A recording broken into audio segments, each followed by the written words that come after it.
บูชาไว้ในพระพุทธศาสนาและบูชาคุณพระเดชพระคุณพระพรหมมงคลหลวงปู่ทองสิริมังคโลอดีตเจ้าอาวาสวัดพระธาตุศรีจอมทองวรวิหารอดีตที่ปรึกษาเจ้าคณะภาค7ณพุทธมณฑลตำบลดอยหล่ออำเภอดอยหล่อจังหวัดเชียงใหม่ในวันเสาร์ที่15มิถุนายน2567เจ้าภาพอุปถัมภ์การก่อสร้างเจดีย์พุทธคยาจำลองโดยคณะศิษยานุศิษย์หลวงปู่ทองสิริมังคโลคุณแม่จันฟองกิ่วแก้วพร้อมด้วยลูกหลานบริษัทจำกัดเพชรอินทรีย์ทานสปอร์ตบริษัทจำกัดเขมรัฐทานสปอร์ตบริษัทจำกัดนครหลวงคอนกรีตและพุทธศาสนิกชนผู้มีจิตศรัทธาร่วมอนุโมทนาบุญทุกคนมีกำหนดการดังนี้วันเสาร์ที่15มิถุนายน2567เวลา 16 นาฬิกาพระสงฆ์พร้อมด้วยคณะเจ้าภาพและผู้ร่วมงานพร้อมกันณสถานที่พิธีไหว้พระสมาทานศีลพระสงฆ์เจริญพระพุทธมนต์ประกอบพิธีตอกไม้มงคลวางอิฐมงคลและวางแผ่นศิลาฤกษ์พระสงฆ์เจริญชัยมงคลคาถา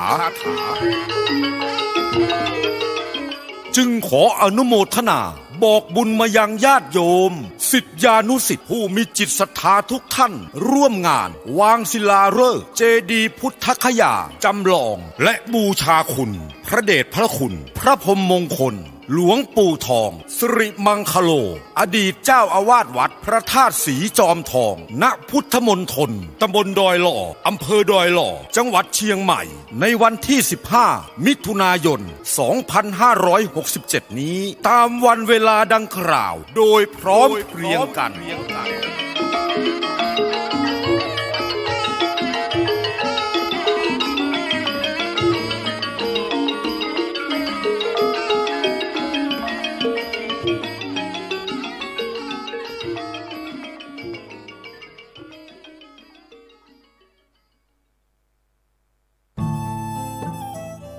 ท่านกำลังติดตามรับฟังสถานีวิทยุกระจายเสียงพระพุทธศาสนาแห่งชาติและสังคม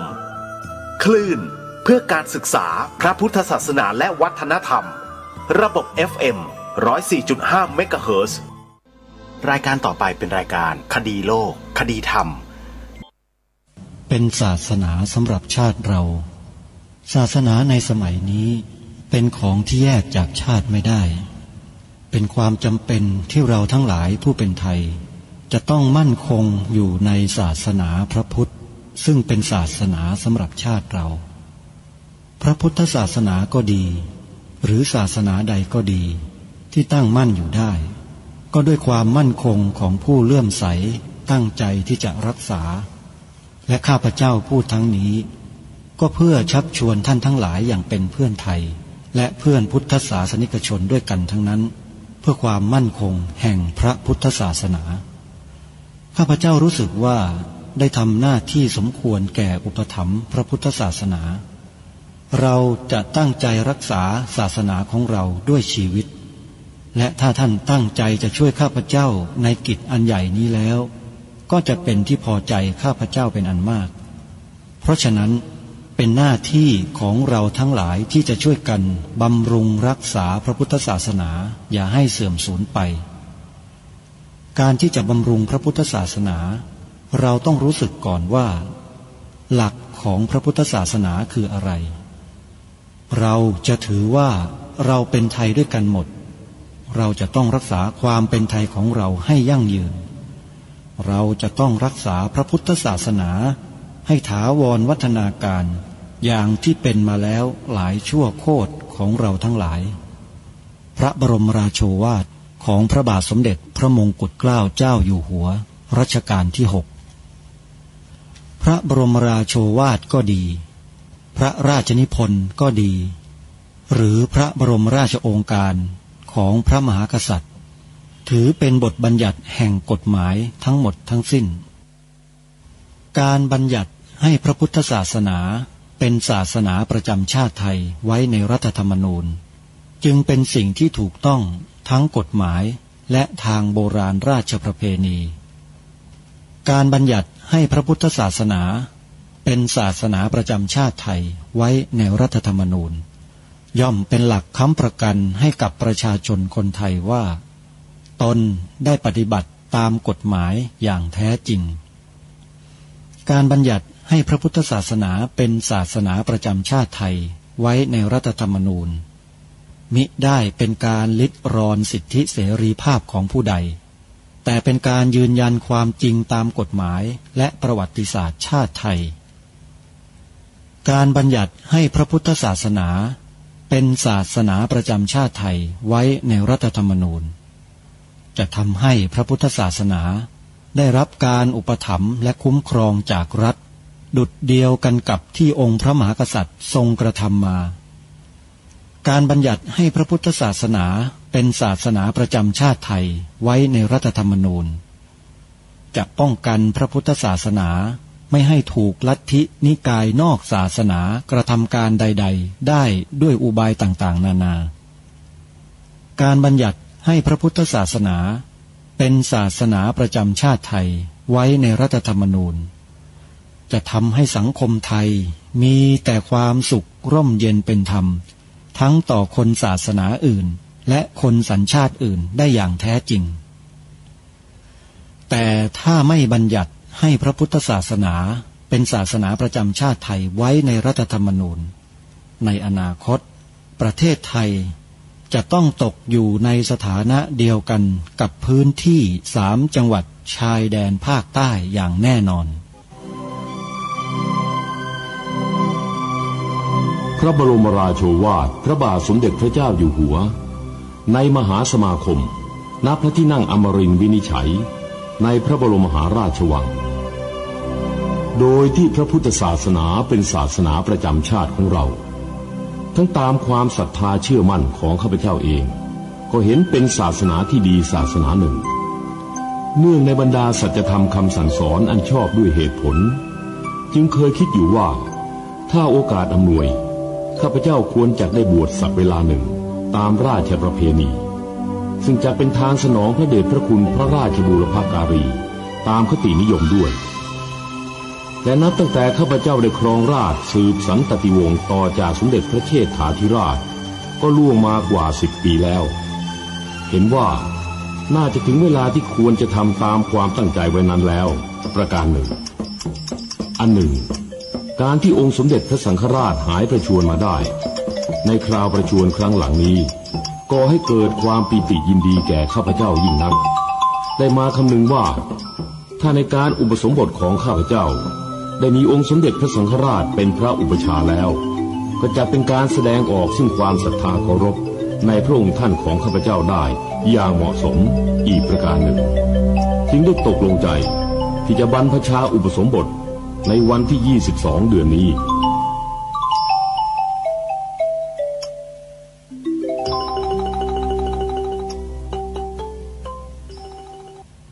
นั้นมีหลายเวลาแต่ละสถานีวิทยุได้นำออกอากาศต่างเวลากันท่านผู้ฟังที่อยู่ในพื้นที่รัศมีของการออกอากาศสถานีวิทยุใดก็ฟังตามเวลาที่สถานีวิทยุนั้นออกอากาศรายการคดีโลกคดีธรรมได้เช่นเวลา 9 นาฬิกาสถานีวิทยุวัดหนองกายตำบลสันป่ายางอำเภอแม่แตงจังหวัดเชียงใหม่นำออกอากาศในเวลาดังกล่าวที่คลื่น FM 99.75 เมกะเฮิรตซ์พร้อมกับสถานีวิทยุวัดอารามมงคลตำบลยางตลาดอำเภอยางตลาดจังหวัดกาฬสินธุ์คลื่น FM 89 เมกะเฮิรตซ์และสถานีวิทยุวัดศรีอุดมวงศ์ตำบลศรีสงครามอำเภอวังสะพุงจังหวัดเลยคลื่น FM 101.75 เมกะเฮิรตซ์นี่คือสถานีวิทยุที่ออกอากาศเวลา 9 นาฬิกา เวลา10 นาฬิกาท่านสามารถรับฟังได้อีกครั้งหนึ่งทางสถานีวิทยุพระพุทธศาสนาแห่งชาติประจำจังหวัดเลยวัดป่าจริยธรรมตั้งอยู่ที่ตำบลนาดอกคำอำเภอนาด้วงจังหวัดเลยวัดนี้มีท่านเจ้าคณะอำเภอนาด้วงเป็นเจ้าอาวาสและรายการนี้ออกอากาศเวลา10 นาฬิกาที่คลื่น FM 104.50 เมกะเฮิรตซ์จากนั้นเวลา11 นาฬิกาท่านสามารถรับฟังรายการนี้ได้อีกครั้งหนึ่งทางสถานีวิทยุพระพุทธศาสนาแห่งชาติประจำจังหวัดเชียงใหม่คลื่นวัดฝายหินตั้งอยู่ที่ตำบลสุเทพอำเภอเมืองจังหวัดเชียงใหม่ออกอากาศที่คลื่น FM 104.50 เมกะเฮิรตซ์ในเวลา13 นาฬิกาบ่ายโมงตรงท่านสามารถรับฟังรายการคดีโลกคดีธรรมได้อีกครั้งหนึ่งทางสถานีวิทยุพระพุทธศาสนาแห่งชาติประจำจังหวัด101วัดบ้านปลาคูนตั้งอยู่ที่ตำบลท่าหาดยาวอำเภอโพนทรายจังหวัด101ออกอากาศที่คลื่น FM 104.50 เมกะเฮิรตซ์จากนั้นเวลา24 นาฬิกาหรือว่าเที่ยงคืนท่านสามารถรับฟังรายการคดีโลกคดีธรรมได้อีกครั้งหนึ่ง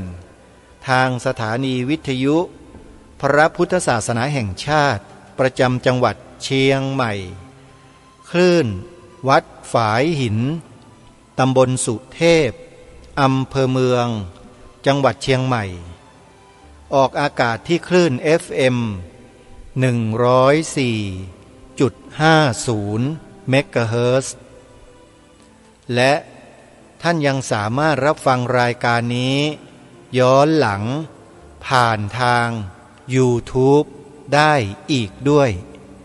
มีอยู่2 ช่องที่นำรายการคดีโลกคดีธรรมออกอากาศผ่าน YouTube นั่นก็คือช่องวัดฝายหินคดีโลกคดีธรรมและอีกช่องหนึ่งคือช่องที่มีชื่อว่าธรรมะเพื่อใจคดีโลกคดีธรรมท่านสามารถรับฟังย้อนหลังทางช่อง YouTube 2 ช่องนี้ได้กราบขอบพระคุณครูบาอาจารย์ทุกรูปที่นำเนื้อหาของรายการนี้ออกอากาศให้สาธุชนพี่น้องคนไทยของเราได้สดับรับฟังกันเพื่อเป็นการสร้างจิตสำนึกของความเป็นคนไทยให้เกิดมีขึ้นภายใต้หลักธรรมคำสอนของพระสัมมาสัมพุทธเจ้าเราอยู่ภายใต้หลักธรรมคำสอนของพระสัมมาสัมพุทธเจ้าเราจึงเป็นคนไทยที่ดีเป็นประชากรโลกที่ดีเป็นประเทศที่ดีในโลกใบนี้ประเทศที่ดีในโลกใบนี้ก็คือประเทศที่ไม่เบียดเบียนใครเป็นประเทศที่ช่วยเหลือแต่คนอื่นประเทศไทยเราเป็นเช่นนั้นท่านผู้ฟังไม่เคยเบียดเบียนใครเลยไม่เคยไปรุกรานใครก่อนเว้นเสียแต่ใครมารุกรานเราแล้วเนี่ยเราจึงจะดำเนินการต่อสู้เพื่อป้องกันอะไรป้องกันการรุกรานของฝ่ายตรงข้ามเหมือนกับรายการคดีโลกคดีธรรมที่ทำรายการอยู่ทุกวันนี้เนี่ยที่กล่าว ที่แสดงที่พูดวาจาในลักษณะเช่นนี้ออกอากาศก็เพราะว่าพระพุทธศาสนาในประเทศไทยของเราเนี่ยถูกรุกรานวิธีการรุกรานมีอยู่หลายแบบพวกเราอาจจะไม่ทราบกันแต่มีคนที่เขารู้เขาทราบเขานำข้อมูลมาบอกพวกเราทางรายการก็แนะนำให้พวกเราไปดูในช่อง YouTube ตามที่ได้เคยแจ้งไปแล้วหลายครั้งครั้งนี้ก็จะบอกอีกว่าใครต้องการทราบว่าผู้รุกรานศาสนาพุทธในเมืองไทยของเราเขาใช้กลวิธีใช้แบบอย่างเช่นไรในการรุกพระพุทธศาสนาในเมืองไทยของเราถ้าหากท่านใดต้องการทราบให้ไปดูคลิปใน YouTube ช่องที่มีชื่อว่าสมาคมปกป้องพระพุทธศาสนาและอีกหนึ่งช่องเป็นอักษรย่อ4ตัวคือออ่างปอปลาพอพานสอเสืออปอพอสอ4ตัวคลิกเข้าไปในชื่อนี้ท่านจะทราบข้อมูลอย่างละเอียดอย่างที่ท่านไม่เคยได้ยินได้ฟังจากหน่วยงานไหนของรัฐที่จะออกมาพูดเช่นนี้เลยไม่มีทำไมถึงไม่มีทำไมจึงไม่พูดลองไปฟังคลิปขององค์กรเหล่านี้กันดูแล้วท่านจะได้คำตอบทางรายการไม่มีคำตอบใดๆให้ท่านเกี่ยวกับคำถามในลักษณะเช่นดังกล่าวเพราะไม่ใช่หน้าที่ที่จะต้องนำเอาหลักฐานข้อมูลความจริงมาเผยแพร่แต่มีหน้าที่สร้างจิตสำนึกให้พวกเราคนไทยด้วยกันให้มีสำนึกต่อสถาบันชาติสถาบันพระพุทธศาสนาและสถาบันพระมหากษัตริย์นี่คือหน้าที่ของรายการคดีโลกคดีธรรมที่ทำมาตั้งแต่วันแรกเมื่อปีพระพุทธศักราช 2549 เป็นต้นมาจนถึงวันนี้ก็ยังคงอยู่บนจุดยืนนี้มาโดยตลอดไม่เคยเบี่ยงเบนไปเป็นอื่นใดเลยยังคงยืนกระต่ายขาเดียวเป็นเอกังสะพยากรณ์อยู่อย่างนี้แหละโยมท่านผู้ฟังทุกท่านยึดมั่นในหลักการของบรรพบุรุษไทยของเราอยู่อย่างนี้แหละไม่ยอมเปลี่ยนไปตามขี้ข้าฝรั่งหรือพวกฝรั่งขี้ข้าพวกฝรั่งนี่เป็นใครยังไงทุกท่านก็ไปวิเคราะห์ไปพิจารณากันดูเองนะทางรายการไม่สามารถจะบอกได้ว่าใครเป็นขี้ข้าฝรั่งใครไม่ใช่ขี้ข้าฝรั่งนะไม่รู้ใครแหละแต่มีทำไมถึงกล้าบอกว่ามีก็เพราะไปนำเอาขี้ปากฝรั่งมาใส่ในตำรับตำราเรียนในประเทศไทยของเราแล้วก็ละทิ้งของบรรพชนของไทยของเราไปนี่แหละก็เรียกว่าขี้ข้าฝรั่งอาตมาไม่เชื่อพวกนี้อาตมาเชื่อพระพุทธเจ้าอาตมาเชื่อองค์พระมหากษัตริย์ไทยของเราที่ทรงเป็นพุทธมามกะเชื่อเต็มเลยไม่มีข้อสงสัยไม่มีเงื่อนไขไม่มีข้อแม้ใดๆทั้งสิ้นเมื่อเชื่อแล้วก็นำเอาความเชื่อเหล่านั้นแหละมาถ่ายทอดให้พวกเราคนไทยได้เชื่อตามที่พระองค์ท่านได้ทรงมีแนวพระราชดำริกระแสพระราชดำรัสพระบรมราโชวาทพระราชปณิธานพระราชวินิจฉัยพระราชดำรัสอะไรก็แล้วแต่ที่ออกมาจากองค์พระมหากษัตริย์ถือว่าเป็นสิ่งที่เราจะต้องนำมาเผยแพร่ให้มากที่สุดเท่าที่จะสามารถทำได้ และสิ่งที่นำมานั้นเป็นสิ่งที่เกี่ยวเนื่องกับพระบวรพุทธศาสนาเป็นหลักอะไรที่พระองค์ได้ตรัสไว้พระราชนิพนธ์ไว้มีพระปฐมบรมราชโองการไว้ก็จะนำสิ่งเหล่านั้นแหละมาถ่ายทอดให้กับพี่น้องคนไทยของเราได้รับรู้รับทราบและรับไปปฏิบัติเหมือนอย่างที่ทางรายการรณรงค์ให้พวกเราได้ทำกันดำเนินรอยตามเบื้องพระยุคลบาท2 ข้อ3 ข้อด้วยวาจา2 ข้อด้วยกายและใจอีก1 ข้อ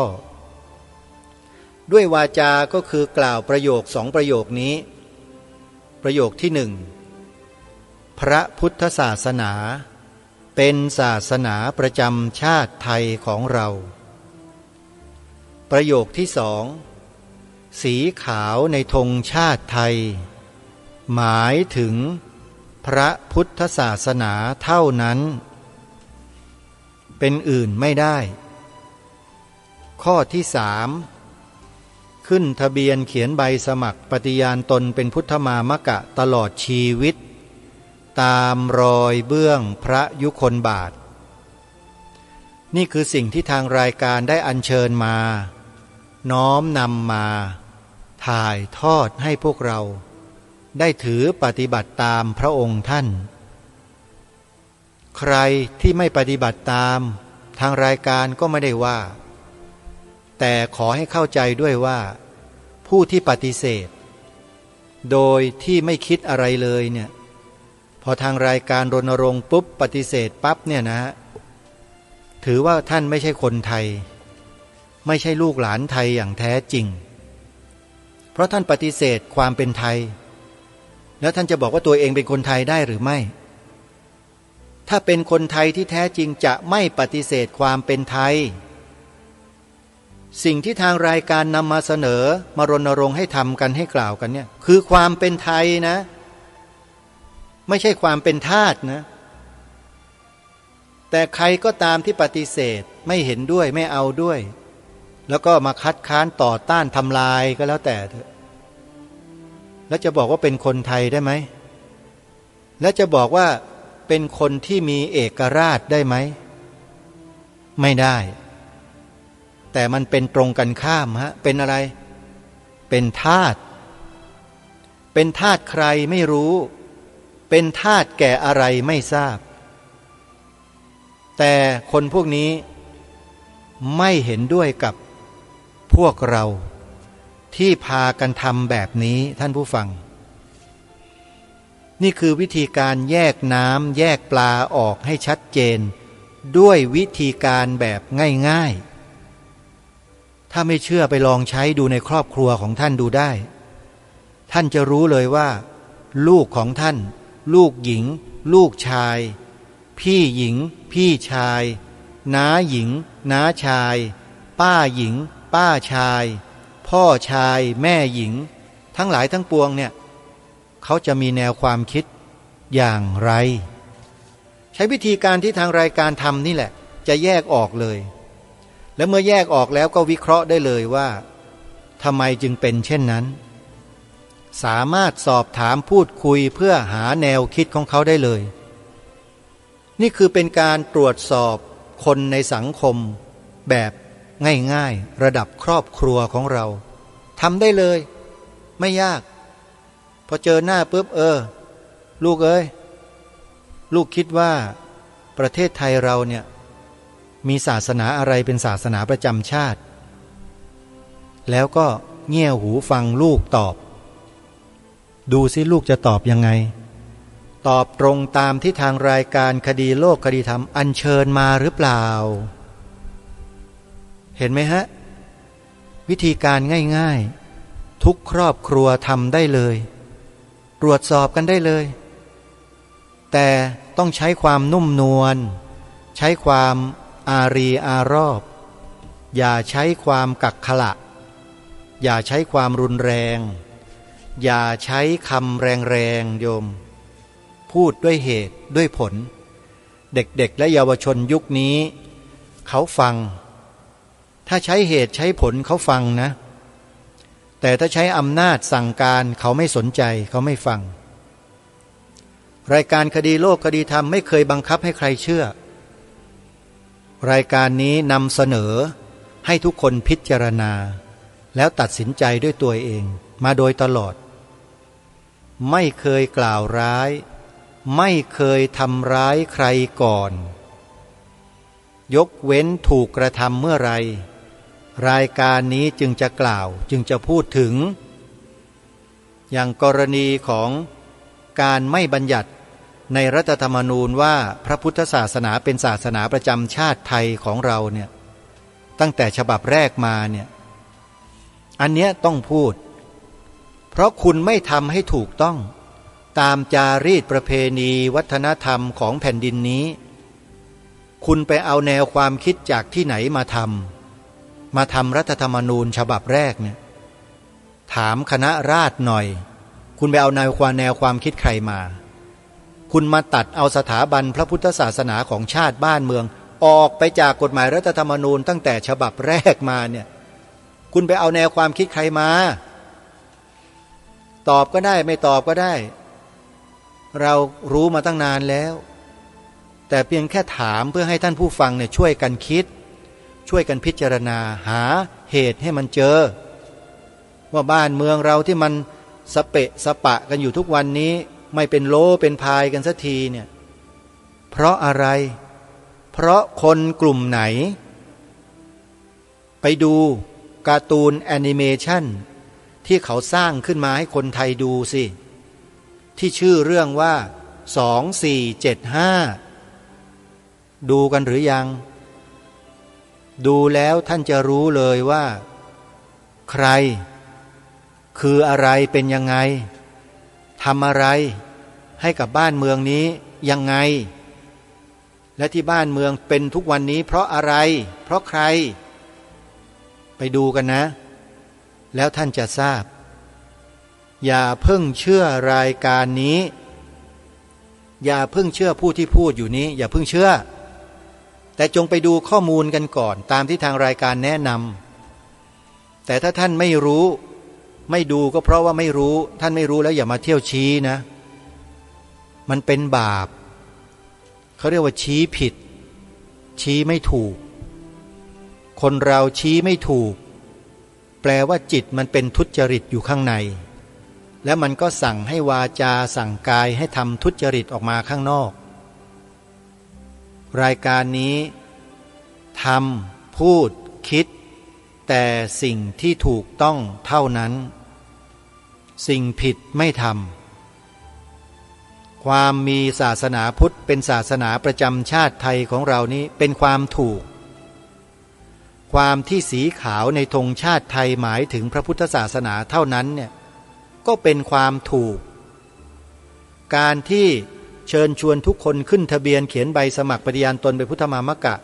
ตามรอยเบื้องพระยุคลบาทขององค์พระมหากษัตริย์ไทยของเราทุกๆพระองค์ก็เป็นสิ่งที่ถูกไม่มีอะไรผิดสักอย่างหนึ่งส่วนใครจะทำหรือไม่ทำไม่ได้ว่าแต่ให้เข้าใจไว้ด้วยว่าถ้าไม่ทำจะเป็นอย่างนี้อย่างนี้อย่างนี้ถ้าใครทำก็จะเป็นอย่างนี้อย่างนี้อย่างนี้อย่างนี้ก็แจกแจงเอาไว้ทุกคนได้ทราบก็แค่นั้นเองทีนี้ใครอยากจะเป็นอะไรก็ทำอย่างนั้นสิอันนี้ไม่ได้บังคับเพราะทุกคนเลือกเองถูกไหมฮะเพราะฉะนั้นใครที่จะดำเนินรอยตามเบื้องพระยุคลบาทใครที่ประกาศตนเองว่าเป็นผู้จงรักภักดีต่อสถาบันของชาติบ้านเมืองก็เดินมาทางนี้ไปตามแนวนี้ก็แค่นั้นเองฮะไม่เห็นยากอะไรเลยนี่จริงไหมท่านผู้ฟังแล้วไปทำให้มันยุ่งยากทำไมอ่ะไปเที่ยวพูดนู่นพูดนี่ไปเสนออย่างนั้นเสนออย่างนี้ไปกล่าวหารายการคดีโลกคดีธรรมอยู่อย่างนั้นอยู่มันจะได้ประโยชน์อะไรไม่ได้ประโยชน์เลยมีแต่จะเสียรังวัดเสียประโยชน์ด้วยซ้ำไปเพราะใครๆเขาก็ทราบเขาก็รู้ว่ารายการนี้เป็นรายการอนุรักษ์นิยมอนุรักษ์อะไรอนุรักษ์ความเป็นไทย ความเป็นไทยคืออะไรอยู่ที่ไหนหลักฐานมีไหมคำถามทั้งหมดนี้มีรวมอยู่ในผืนธงชาติทั้งหมดคุณไปหาเอาเองมีปัญญาหรือเปล่าที่จะไปสืบค้นหาให้เห็นความเป็นไทยในนั้นมีไหมคนที่คัดค้านไม่เห็นด้วยมีปัญญาไหมหรือมีปัญญาแค่มาเที่ยวว่าคนนู้นคนนี้เขาอยู่ชี้หน้าว่าคนนั้นว่าคนนี้ดีแต่พูดอยู่อย่างเดียวหรือเปล่าอันนี้ไม่ได้ว่าแต่ถามดูเป็นอย่างนั้นไหมถ้าเป็นจะทำยังไงล่ะเป็นมันก็เป็นสิถ้าเป็นแล้วก็ต้องยอมรับว่าตนเองเป็นใช่ไหมทีนี้เมื่อยอมรับว่าตนเองเป็นก็ต้องยอมรับคำวิพากษ์วิจารณ์ของผู้อื่นเขาให้ได้ว่าตัวเองเป็นอย่างนั้นมันผิดแผกแตกต่างไปจากที่บรรพบุรุษบรรพชนของเราเป็นทีนี้ไอ้พวกเรามันไม่เป็นไงมันไปเป็นตามคนอื่นตามใครก็ไม่รู้แต่ไม่ยอมตามบรรพชนตัวเองก็ช่วยไม่ได้เนี่ยทำตัวเองนั้นน่ะท่านผู้ฟังว่าจริงไหมฮะทำตัวเองไหมคนเราเนี่ยทำตัวเองรายการนี้พยายามที่จะตะล่อมให้ทุกคนเดินให้ถูกทางให้ถูกที่ให้มีศักดิ์ศรีให้มีเกียรติแต่ไม่เดินเองก็ช่วยไม่ได้ฮะต้องการเป็นคนที่ไม่มีเกียรติไม่มีศักดิ์ศรีต้องการจะเป็นทาสของคนอื่นก็ไม่ได้ว่าอะไรเนี่ยฮะแต่ก็บอกแล้วว่าต้องยอมรับคำวิพากษ์วิจารณ์ของผู้อื่นให้ได้นะถ้าคนอื่นเขาวิพากษ์วิจารณ์เนี่ยจะมาว่าเขาไม่ได้นะตัวเองทำเองนะเนี่ยท่านผู้ฟังรายการนี้พยายามที่จะให้พวกเราเนี่ยมีจุดยืนของชีวิตและต้องเป็นจุดยืนที่มั่นคงตลอดชีวิตการที่จะมีจุดยืนอย่างมั่นคงตลอดชีวิตได้เนี่ยท่านต้องสร้างอะไรให้เกิดขึ้นในใจของท่านให้ได้ก่อนสิ่งนั้นคืออะไรคืออุดมการณ์ท่านไปเสิร์ชหาใน Google พิมพ์คำว่าอุดมการณ์แล้วท่านก็ลองดูความหมายให้ชัดๆว่าคืออะไรนั่นแหละคือสิ่งที่ท่านต้องทำให้มีให้เป็นในตัวท่านอุดมการณ์ในทางที่ถูกต้องนะอุดมการณ์อย่างที่รายการคดีโลกคดีธรรมมีและเป็นอยู่นี่แหละยืนหยัดอยู่บนเนี้ยในสิ่งที่ถูกต้องเหล่านี้ไม่ได้เยอะอะไรเลยแค่นิดเดียว3 ข้อเท่านั้นเองส่วนรายละเอียดทุกคนก็ไปขยายกันเองเถอะมีสติมีปัญญามีความสามารถเป็นมนุษย์ไม่ใช่แมวมันสามารถขยายได้หมดเยอะแยะไปหมดเลยทางรายการไม่จำเป็นจะต้องมาแจกแจงให้ทุกท่านเหมือนกับเด็กอนุบาลไม่ต้องโตกันแล้วพวกเราไม่ใช่เด็กๆทุกคนก็ไปขยายกันสิทำไมรู้จักสงสัยบ้างสิว่าทำไมพระพุทธศาสนาต้องเป็นศาสนาประจำชาติไทยของเราด้วยทำไมสีขาวในธงชาติไทยต้องหมายถึงพระพุทธศาสนาเท่านั้นด้วยรู้จักสงสัยบ้างสงสัยด้วยตนเองและไอการสงสัยนั้นไม่ใช่สงสัยแล้วก็เกิดอกุศลจิตนะสงสัยแล้วมันต้องเกิดกุศลจิตขึ้นด้วยว่าที่เป็นเช่นนี้น่าจะมีอะไรที่เป็นเหตุเป็นผลเราต้องไปหาเหตุหาผลแล้วล่ะที่มาที่ไปที่พระคุณเจ้าท่านพูดท่านรณรงค์ท่านกล่าวมาอยู่ตลอดเนี่ยมันต้องมีอะไรแน่ๆต้องเป็นต้นเหตุสาเหตุที่ทำให้รายการนี้ปรารภแต่เรื่องนี้มาโดยตลอดนี่เขาเรียกว่าคนมีปัญญาคนมีปัญญาเขาจะสงสัยแล้วเขาก็จะตามหาที่มาที่ไปให้ชัดเจนถูกต้องเมื่อเขาไปสืบค้นแล้วหาแล้วประจักษ์แจ้งด้วยตัวของเขาเองแล้วเนี่ยเขากลับมาฟังรายการนี้อีกครั้งหนึ่งทีนี้แหละมันจะไม่เหมือนกับครั้งก่อนๆที่เขาฟังมาแต่อดีตต่างกันลิบเลยเพราะอะไรฮะเพราะเขาไปสืบค้นหลักฐานชัดเจนถูกต้องตรงประเด็นมาเรียบร้อยหมดแล้วหายสงสัยเกลี้ยงเลยแล้วเมื่อเขามาฟังรายการคดีโลกคดีธรรมอีกครั้งหนึ่งความสงสัยก็หมดไปเสียได้เพราะการฟังเห็นไหมเพราะฉะนั้นการฟังจึงมีประโยชน์บรรเทาความข้อสงสัยเสียได้โยมสงสัยนั่นสงสัยนี่ ฟังแล้วก็นำไปปฏิบัติไม่ใช่ฟังกันเฉยๆฟังกันอ้าปากหวอแมงวันบินเข้าปากไม่ได้อะไรเลยไม่ใช่ฟังแล้วต้องจิตใจต้องตื่นต้องเบิกบานแล้วก็ต้องมีความเพียรพยายามที่จะสืบค้นหาหลักฐานข้อมูลให้มันชัดเจนยิ่งขึ้นนี่แหละเขาเรียกว่าการฟังด้วยดีย่อมได้ปัญญาพระพุทธเจ้าตรัสไว้สุดสูสังละพะเตปัญญังเห็นไหมฮะฟังด้วยดีย่อมได้ปัญญาเพราะฉะนั้นการฟังรายการคดีโลกคดีธรรมท่านต้องฟังด้วยดีฟังด้วยจิตที่เป็นกลางๆอย่าฟังด้วยอคติถ้าฟังด้วยอคติจิตมันจะเป็นอกุศลเมื่อจิตเป็นอกุศลบ่อยๆจิตเป็นอกุศลมากๆพอตายจากโลกนี้ไปแล้ว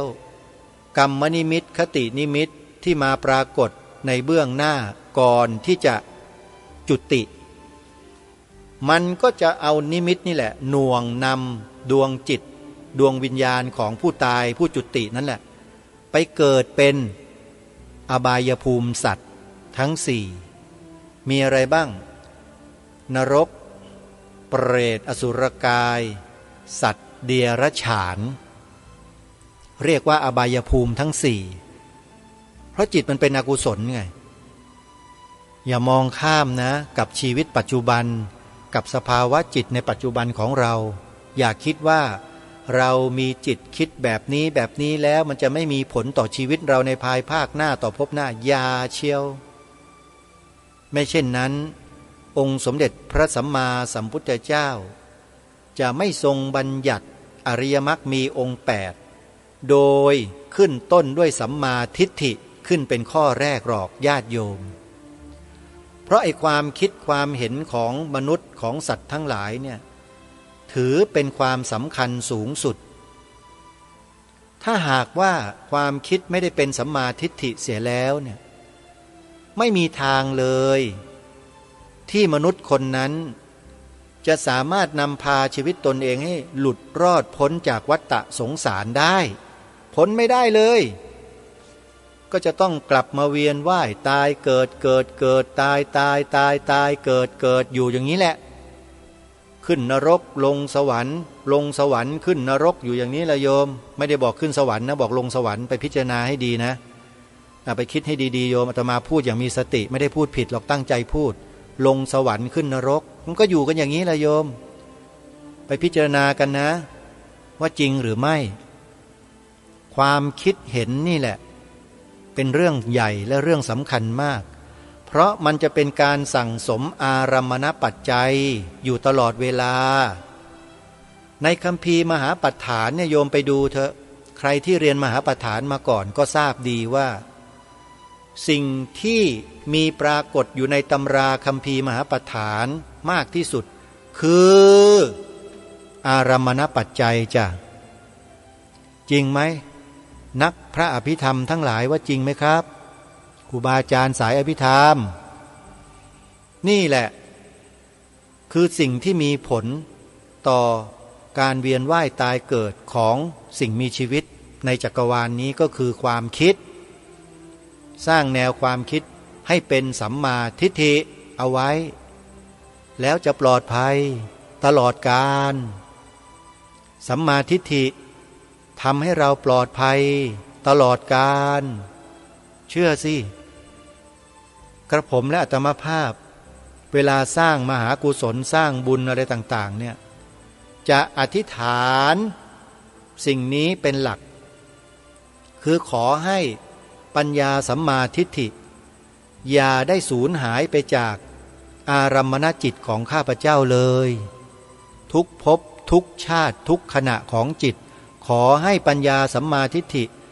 จงตั้งมั่นอยู่ในจิตของข้าพเจ้าตลอดกาลด้วยเถิดอธิษฐานตรงนี้โยมอธิษฐานในสิ่งที่เป็นไปได้ทำไมอาตมาภาพไม่อธิษฐานถึงพระนิพพานโยมเพราะพระนิพพานยังไกลมากอธิษฐานไปก็เท่านั้นแหละ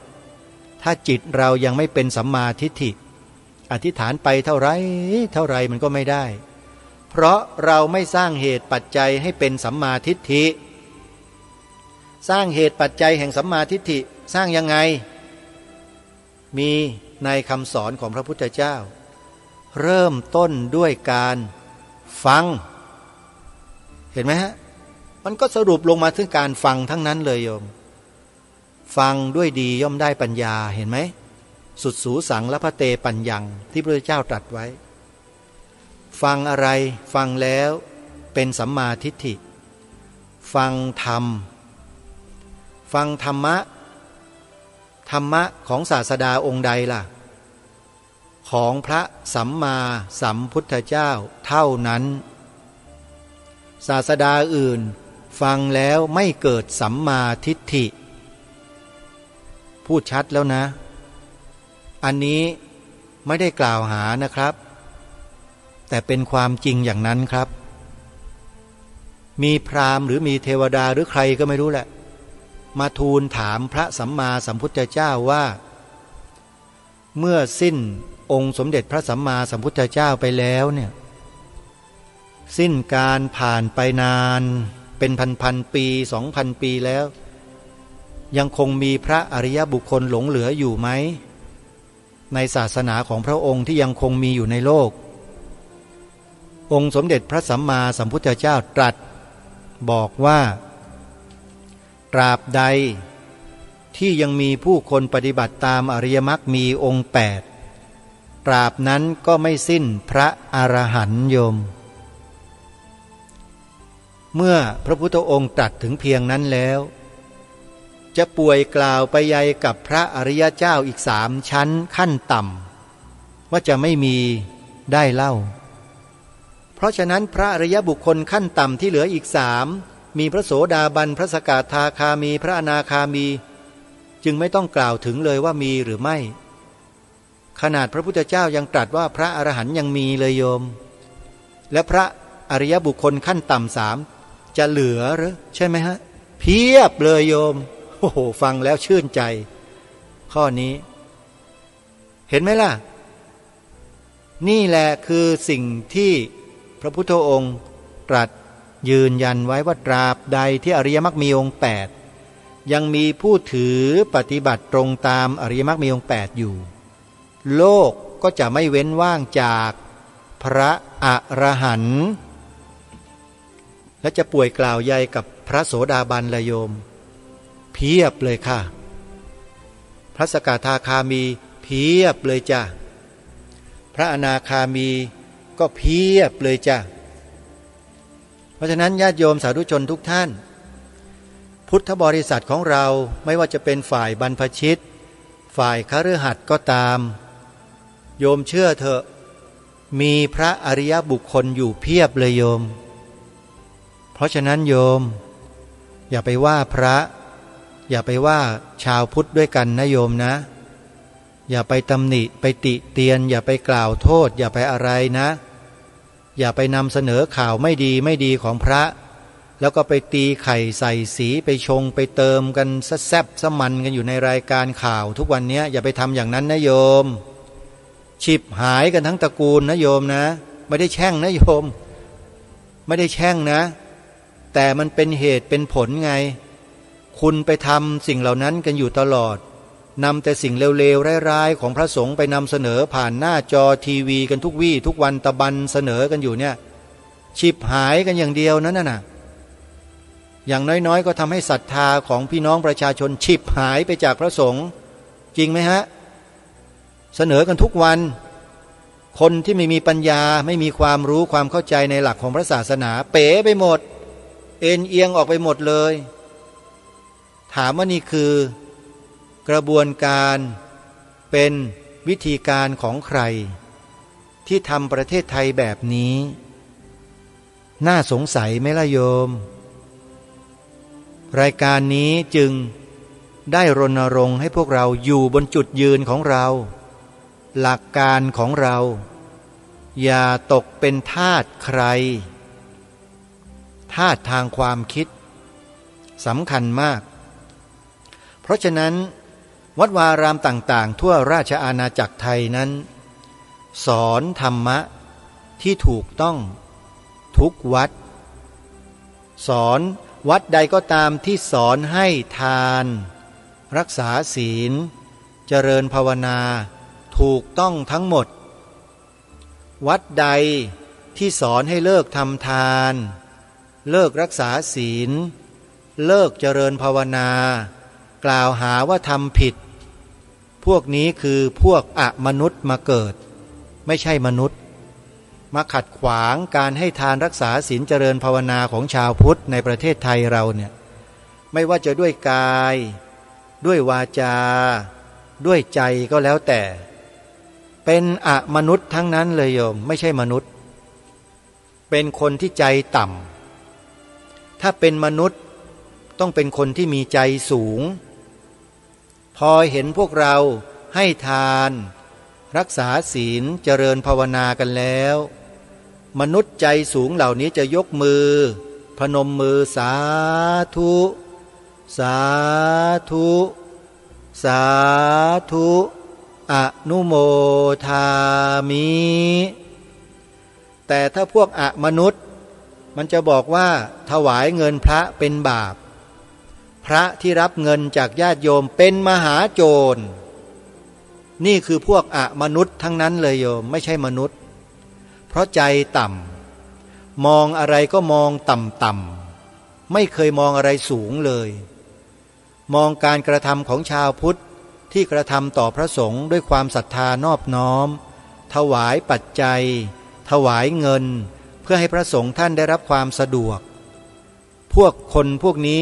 มองสิ่งเหล่านี้ต่ำจิตใจเขาจึงต่ำไปตามที่เขามองอยู่ตลอดเวลาแล้วท่านสาธุชนคิดว่าคนที่มีใจต่ำอยู่ตลอดเวลานี้เมื่อเขาดับขันจากโลกนี้ตายจากโลกนี้ไปแล้วเนี่ยเขาเหล่านี้ดวงวิญญาณของเขาเหล่านี้จะไปปฏิสนธิอยู่กับสัตว์ประเภทไหนหรือโยมโยมไปว่ากันเองนะไปเลือกเอาจะเอาประเภทไหนก็ว่าไปนะโยมนะอาตมาไม่ได้ว่าเขานะโยมนี่พูดตามหลักเหตุผลนะเมื่อจิตต่ำๆจิตไม่ดีเป็นอกุศลแล้วเนี่ยเมื่อเวลาใกล้จะตายหรือตายจะณขณะนั้นที่จิตเป็นอกุศลจะไปเกิดเป็นอะไรล่ะโยมถ้าจิตมีโลภะไปเกิดเป็นอะไรถ้าจิตประกอบไปด้วยโทสะจะไปเกิดเป็นอะไรถ้าจิตประกอบไปด้วยโมหะจะไปเกิดเป็นอะไรล่ะโยมเห็นไหมฮะพระพุทธองค์ตรัสสอนเราไว้เป็นหลักเป็นเกณฑ์ไว้หมดแล้วเราอย่าไปบิดเบือนของพระองค์ท่านนะโยมนะเป็นอันตรายนะโยมนะมาสู่ช่วงท้ายของรายการแล้วพูดถึงการรณรงค์ให้มีจุดยืนกับชีวิตของความเป็นคนไทยของเรามาตั้งแต่ตอนต้นจนกระทั่งถึงช่วงท้ายของรายการวันนี้เชิญชวนให้พวกเรานั้นพยายามสืบหาแนวความคิดของครอบครัวของเราตั้งแต่รุ่นเหลนหลานโหลนมาจนกระทั่งถึงพี่ป้าน้าอาปู่ย่าตายายว่าเขามีแนวความคิดอย่างไรกับประเทศนี้ในขณะที่เขาอาศัยอยู่บนผืนแผ่นดินนี้ด้วยการรณรงค์3 ข้อ1 2 3ตามที่กล่าวมาแล้วเราจะทราบเมื่อทราบแล้วเราก็ดำเนินการแก้ปัญหาอะไรที่เป็นปัญหาก็แก้ให้ถูกต้องแนวความคิดของใครที่ผิดก็แก้แนวความคิดของเขาให้ถูกให้ได้นี่คือวิธีการแก้ปัญหาเบื้องต้นที่เราทำกันได้ขอฝากไว้ท่านสาธุชนทุกท่านวันนี้เวลาของรายการหมดท่านผู้ฟังต้องขอสมมุติยุติรายการไว้แต่เพียงเท่านี้พบกับรายการได้ใหม่ในวันต่อไปขอความสุขความสวัสดีในธรรมแห่งองค์สมเด็จพระบรมศาสดาสัมมาสัมพุทธเจ้าจงปรากฏเกิดมีขึ้นในจิตใจของท่านผู้ฟังทุกท่านทุกคนเทินขอเจริญพร